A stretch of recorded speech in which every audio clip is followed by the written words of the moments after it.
I do apologize. I do.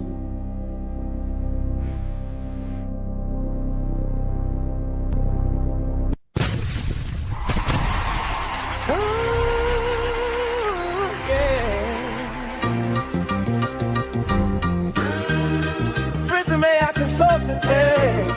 We get you the ROI from AI. And Dr. Jeff is in the building tonight.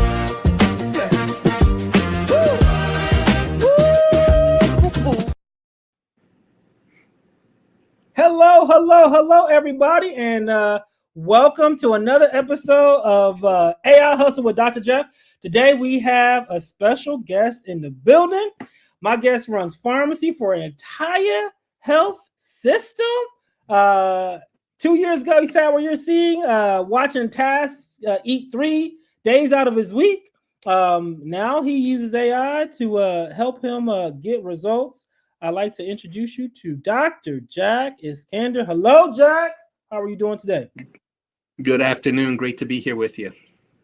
So, Jack, tell us about what you do. Or I'm sorry, Dr. Iskander. Tell us about what you do, and tell us about yourself. Sure. I'm the System Director of Pharmacy for Naples Comprehensive Health here in Southwest Florida. We are a 3-hospital system with a 4th one being built now. As the name suggests, we're a very comprehensive health system, lots of service lines, growing in particular in oncology, orthopedic surgery, and critical care. And we are in sunny Florida as a bonus. Sunny Florida as a bonus. How long have you been there? Let's see, 21 months now, October of 24. Okay, awesome. So Dr. Iskander and I have known each other for a while. We went to Xavier together, so dating ourselves, but at least 20 years, which is crazy. We just look 20. Tell us, Jack, have Dr. Iskander also is a client of Prism. But tell us, how have you been using AI recently? If at all. It's been a while since we talked last. Yeah, and please call me Jack. I'll just say those were the 4 lessons we had together were extremely helpful. I routinely use AI for all kinds of analytics. I certainly use it to help me verbal communications. It does a very good job of that. I use it to help me analyze financial documents. I use it to help me summarize quickly very large medical literature that I need some, summations of. Your lessons in how to properly prompt it were invaluable and definitely I feel allows me to use the product a lot better than those that have not had the formal training. Well, thank you. I appreciate it, Jack. Y'all heard me. Y'all heard him. He said call him Jack, so I'm gonna do that instead. So Jack, like I said, it's been a minute since we talked last, so there have been some changes, and that's one of the reasons why I wanted to bring him on to AI Hustle with Dr. Jeff, because that happens sometimes where AI was one way, and then a year goes by, and it's been helpful, but now could it be even more helpful? I don't know. So I wanted to update Jack on some of the updates with AI and everybody at the same time. So we're going to do that. Currently, right now, Jack, what are you using? Are you using Chat? Are you using Claude? Are you using Gemini? What you got going on? No, I've been using OpenAI, and I've been using it a lot. The program kind of knows me personally. Okay. But lately, I've heard just in meetings at work that people prefer Claude. So that's why I contacted you to get your opinion and try to decide if that's a direction I need to go in and understand what the differences are and the advantages, if any. Yes, that is an excellent question. And that's a question that people in LinkedIn land and Zoom land, YouTube land want to know as well. So I'm going to share my screen and we're going to talk through that. So first we'll start with chat. So Jack said OpenAI. So OpenAI is Chat GPT. So that's the one for open. Make sure y'all see it. Hold on. Let's make sure my screen is sharing. Nope, not yet. Okay, there we go. You can see the screen now, right, Jack? Okay, so that is so yeah. So we got ChatGPT, and then we have Claude. So Jack's question was, well, right now you're using ChatGPT, right, Jack? This is what you typically use, and this is what it's like. All right, and he wanted to know, should he be using Claude? Like, what's the differences? Should I switch? Should I not switch? And the answer that I'll give is it depends, kind of.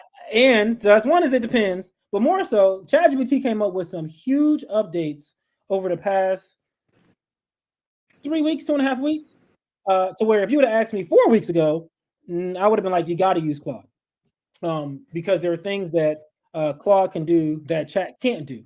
But with the latest update with ChatGPT, where it now has merged 3 applications into one, and those applications are the coding application, which is called Codex, and then the browser application, which is called Atlas, and then the regular ChatGPT app.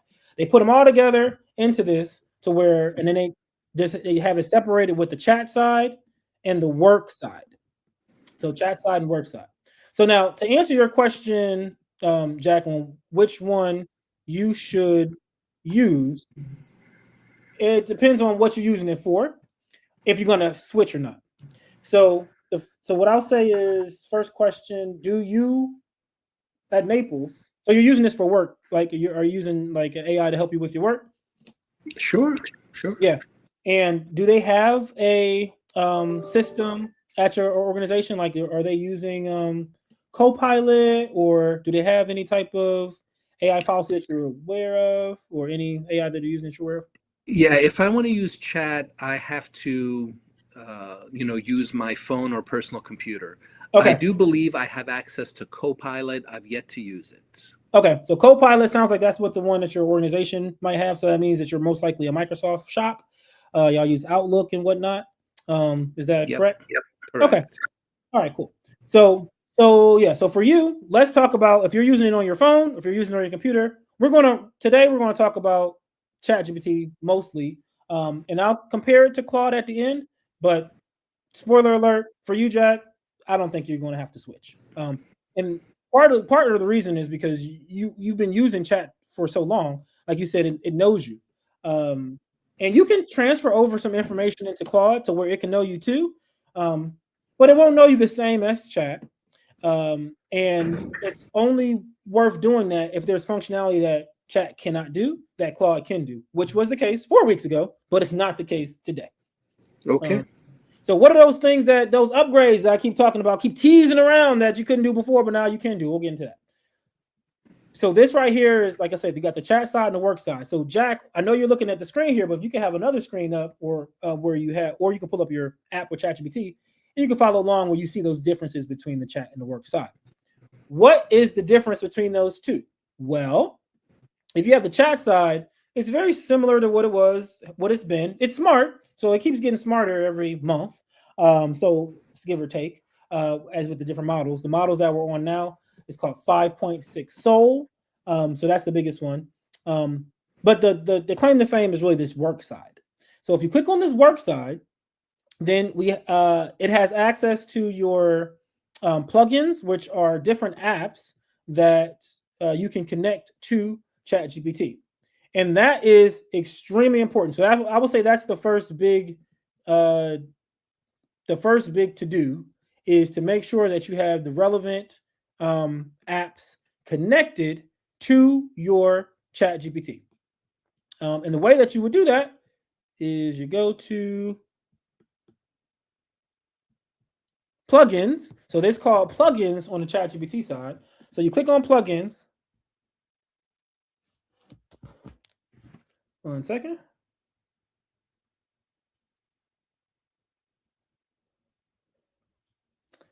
So you go into the ChatGPT side, and then you you'll be able to hit the plus sign to add your plugins for whatever one of your applications that you have.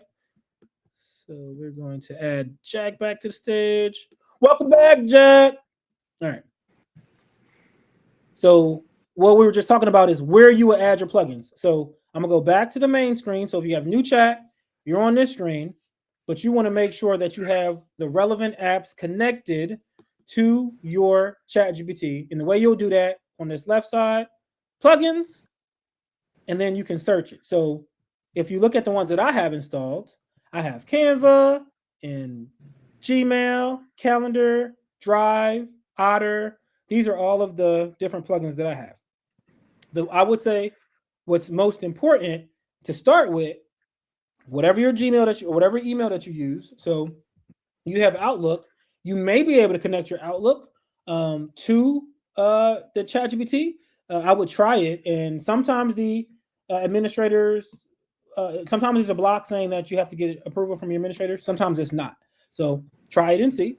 So your email, your calendar that you use, and your Drive. So for Microsoft, it's going to be SharePoint, right? I think that's what y'all use, SharePoint, or do y'all use OneDrive at your organization?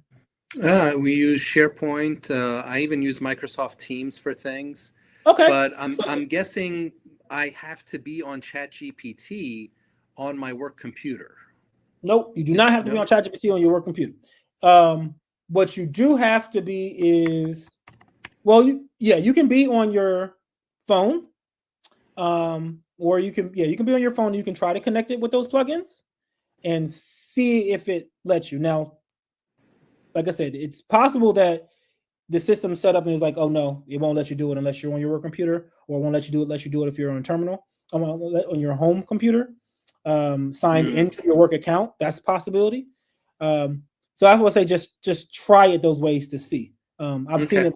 I've seen organizations, many organizations, who have a Microsoft connect with ChatGPT. Now Claude is a little bit heavier lift when it comes to Microsoft and Outlook. Google is no problem with either one. Google's the easiest to connect to, but ChatGPT with Outlook connects well. So I will try that. So try to connect that. Try to connect your calendar and see if it works. If it does not work with your work email, it definitely will work with your personal. But the work one is more important. So try the work one first, because the work one is more important. I added the Outlook, but I just hit accept and it went back to my regular ChatGPT. Okay, so it means that it is connected then. So now what I want you to do then is, if you go back to it, or you can actually just test it out. So if you go to a new chat and then say, hey, can you please look in my email? If you put the Outlook and say, hey, can you let me know what emails I got recently? Just ask chat and see if it pulls it up for you. Can you see my Microsoft Outlook in basket? So now everybody, we can hear that typing. This is Jack doing the clickety clack, but we want to talk to it when we can, right, Jack? So that was one of the lessons we had with the AI. Now you may not have it on your computer, but if you do have a speaker, how you talk to it is with this little microphone right here, and you would say, hello, Chat GPT. Hello, Chat GPT. I'm testing how to talk to it. So this is a test so people can see. You're supposed to talk to it if you can. And then I got the mic. Cool. All right. Great. So use it. so that's how you want to use it to talk to it. Okay, looks like his mic might have made his video stop.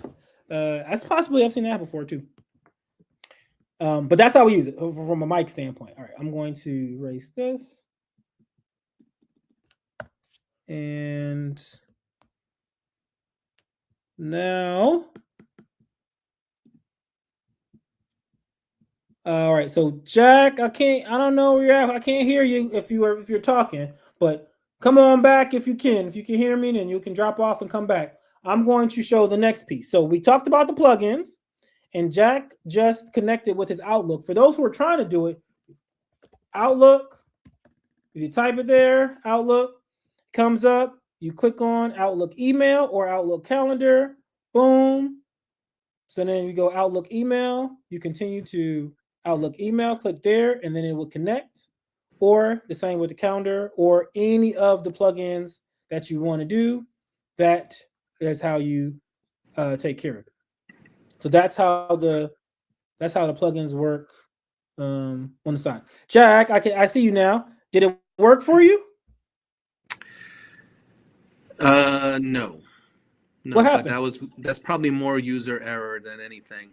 But I tell you what, in my top left, the word plugins is no longer there in the like options to choose from. What does it say? You know, it says new chat search library. Oh, just projects. everything else, but now plugins is gone. Yeah. Okay, so don't worry. You and I will we'll touch base and see what's going on with that. I do want you to try a different. Do you have Otter or some type of transcription app? No. Okay.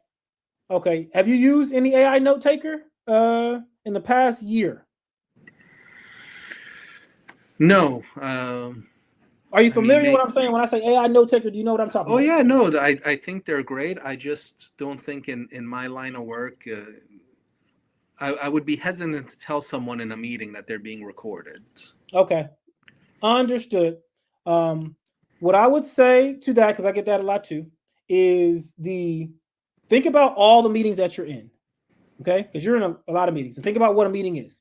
So a meeting is anytime that you're meeting with somebody and you have to take action based off that information. So that means a meeting could be a phone call. That means a meeting could be in person or virtual. Now, you have meetings with people under you. You got meetings with different departments. You got meetings with vendors. You got meetings with people above you. You got meetings with boards. You're probably doing some things in the community. So you got all types of meetings that you're in. So first thing I just want for everybody to think is let's not paint all meetings the same, because some meetings are personal meetings and some meetings are business meetings and some meetings are community. So like there's different types. So that's one. Yeah. Because maybe it might not be good for the business, but it's good for personal and community. The second thing is specifically for when you're having a meeting and you are the head and the lead of the meeting. Oftentimes nobody's giving the leader feedback. So I will real time show you just the value of meetings that I run and what that looks like. And then maybe you may get something from it too. So let me talk to it, and then you can kind of see how it works. Now I have my Otter. I have an AI note taker, OTTER, Otter, and it transcribes real time the meetings that I'm in. So first we will talk to it and have it pull the meetings that I was in the past few days and give me some grades. I'm going to grade it out of 10 so we can kind of see what my strengths are and what I struggle with. Hello, chat. Hello, chat. Okay. So this is Dr. Jeff, and I would like you to go in Otter. So first, let me tell you, I'm doing a live presentation here. So it's LinkedIn Live. It is YouTube Live. So don't put anything on here. It's going to be like crazy. But I do want to be honest. So if we look at the meetings that I've been in, that I was leading myself. So as the CEO of two companies, I lead a lot of meetings. So look at the different meetings that I've had. And like give me an evaluation on how I did in those meetings out of 10. So kind of list them out and then let me know how I did as somebody who was like leading the meetings out of 10 and what I could do to be better. Thank you. Okay, so did that prompt make sense, chat? Mm-hmm. All right, I'm going to send it, and then you can see about how I am with my meetings. The whole world can see the total meetings that I'm in and what. And then I don't typically get 10s though, so I know that it won't be there. But I wanted to show it'll give me my grade, whatever. But I want to show best practices with it, because if you do this every single time you have meetings, and you set up automations for this, well, now you're actually getting feedback that, once again, you would not get any other type of way, because who's giving the leader feedback on how it could be a better meeting. You can't do that though unless you have the actual transcript from the meeting. So I'm treating good meetings. So I've anchored the audit to your actual CEO responsibilities. I'm treating good meeting leadership as 6 things: clear purpose, control of the conversation, quality of questions, participation from others, decisions made, and accountable steps. I'll now separate the meetings you led from meetings you were just merely present. The pattern is clear. You're strongest.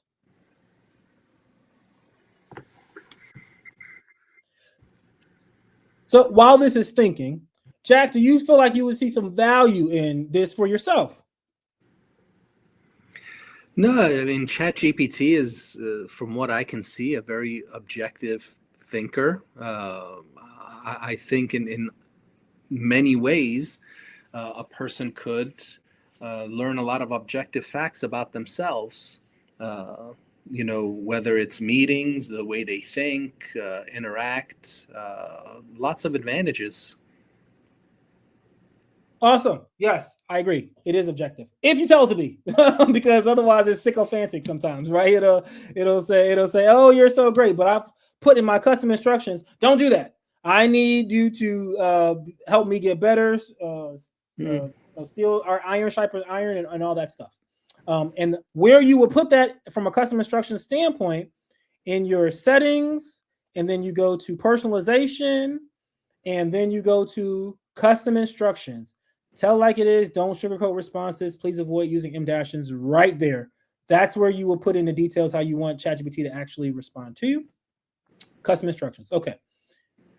All right. So here's the meeting leadership. So, okay, that's better than I thought it was going to give me. I think Claude would have given me lower because Claude's a little bit more critical.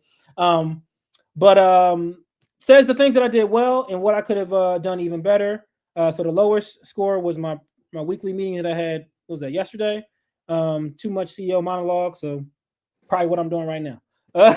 So talking too much as opposed to letting the team talk. So giving good feedback for it. So now let's do something specific to Jack in the business. So I'm going to now take, let me see, another feature that just came out with ChatGPT. And this is on the app. So now, Jack, I don't know if you have the ChatGPT app on your computer, but I would definitely download it, because if you download the ChatGPT app, then it will have the possibility to get access to your files. And when it has access to your files, then it becomes more than just a chatbot, it becomes like an agent.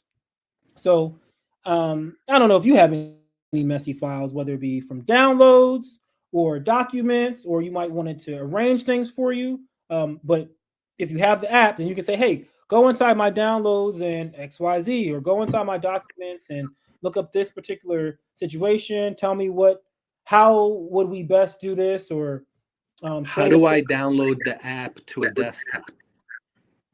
Okay, if you go to the browser and just type in Chat GPT desktop app.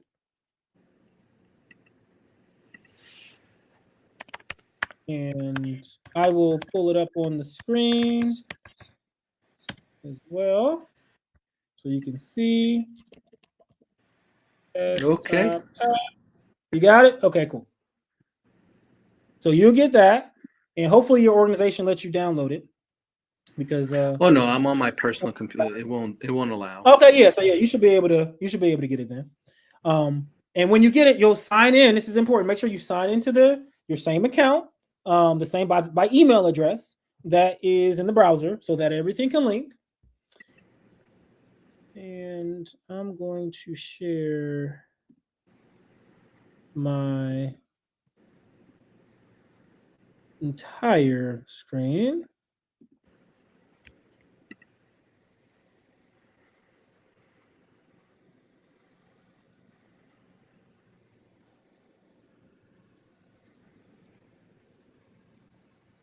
Okay. And I'm going to add to stage so you can see what the app looks like. All right. Okay, so this is the app, and one of the benefits for having the app is if you use the voice feature with the ChatGPT app, then and you use the work side, when you're giving it directions using the voice, it will take those directions and kind of act like Jarvis. As I'm kind of clicking around stuff here, is kind of going slow, so I do not think that it's going to do it while I'm on this stream. I think it might be a little bit too many things going on at once. So yeah, it's frozen. So that's no worries.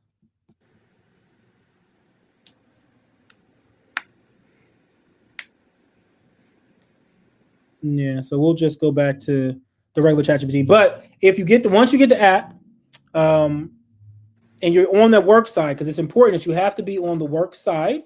Because when you get to the top, you'll see there's ChatGPT side, and then there's the work side. You click on the work side, and then there is the circle. It's a blue circle or a black circle, depending on what type of settings you got on. And it's voice mode. So now, Jack, did you use voice mode before in the past? That's when it talks back to you, not just you talking to it, but when it actually talks back to you. You ever use that? Oh, no. No? Okay. So it used to be not the best. But now, recently, it got upgraded to where not only will you can interrupt it and it's like listening while and talking at the same time, so it can hear like a real person. But then, like I said, it also can take action on your behalf. So all those things that it's connected to, the email, the calendar, the whatever you give it connections to, and having the internet, it can take action. So you can say, hey, go online and do this, do that.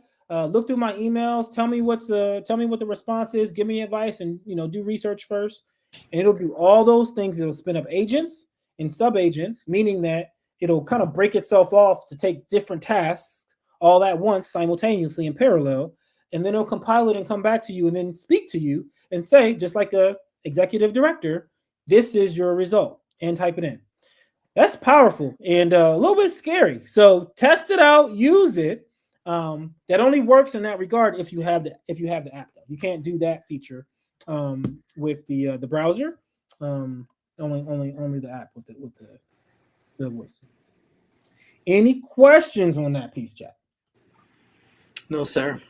No. All right. So to answer your original question, between ChatGPT and Claude, the differences were many, but now there's not as many. Everything that you can do in Claude, you can do in ChatGPT. Plus, you can do more things in ChatGPT that there are some things you cannot do in Claude. For example, images. Images are crazy good in ChatGPT now. They're on image 2.0. Claude does not have an image generator, so you can't even get images really. Now, Claude is very, very, very good at deliverables, client deliverables, Excel, like looking at Excel files. Claude's good. Both of them are very strong. It's just that now ChatGPT has caught up to where it can do the things. Now, there's been a couple of other reasons why people jumped ship from ChatGPT, and I'll be remiss if I didn't talk about that. And that's from the government standpoint and ethics, with the surveillance, mass surveillance with people. And Claude said, no, you can't use our technology for mass surveillance, and you can't use it for drone strikes without a human in loop. And, OpenAI said, you can use us if you want to. Like, we're available, right? So that is facts. So you gotta take that as it is. But one thing I'd like to say is, I do believe that out of all these companies, Claude may be the cleanest, but ain't nobody clean because they all stole the data. They all took all the data from everybody. As far as how these models were made. It scraped all the internet, scraped all the information. So we already kind of playing with dirty money here. But there are levels to it. So I think that's important to take into consideration. I also will say that out of all the different companies, Anthropic, which is the makers of Claude, they have made the most hard decisions and stayed to that course. So I mentioned one with we're not going to do the things with safety and whatnot. And there have been other things too. They also, Anthropic has been the leaders in trying to figure out how this stuff works, and has been the number one bell whisher saying, hey, this is going to take a lot of people's jobs. So take that into consideration as well. Okay, Jack. So can you please give us one takeaway? Because we talked about a lot today. Give one takeaway for how you're going to use AI to reach your goals from something that you learned today, if any. Gosh, I think I've been using, of course, we can all continue to learn to use it better. I've been using it pretty well, but what I am going to do is play a lot more with those plugins and see what I can connect to my OpenAI account to even strengthen the answers that it gives me. And I learned that my Chat GPT is now equivalent to Claude, as opposed to, over the past 1 to 2 months ago when people are saying Claude is better. It looks like even the playing field. Absolutely. It was from February 1st to 2 weeks ago. So like that, it was like from February 1st to maybe 3. It was like Claude. I literally just did a workshop this past weekend focusing on Claude. But ChatGPT now is to where I feel like you do not have to get, like, I would not require somebody to get Claude. You can still do what you need to do with ChatGPT. So thank you so much. I appreciate you. Thank you, my good friend. Great seeing you. And let's connect good soon. Seeing you as well. Yes, we will. Thank you. And thank you everybody else for joining AI Hustle with Dr. Jeff. Have a great day. Bye-bye. Bye-bye.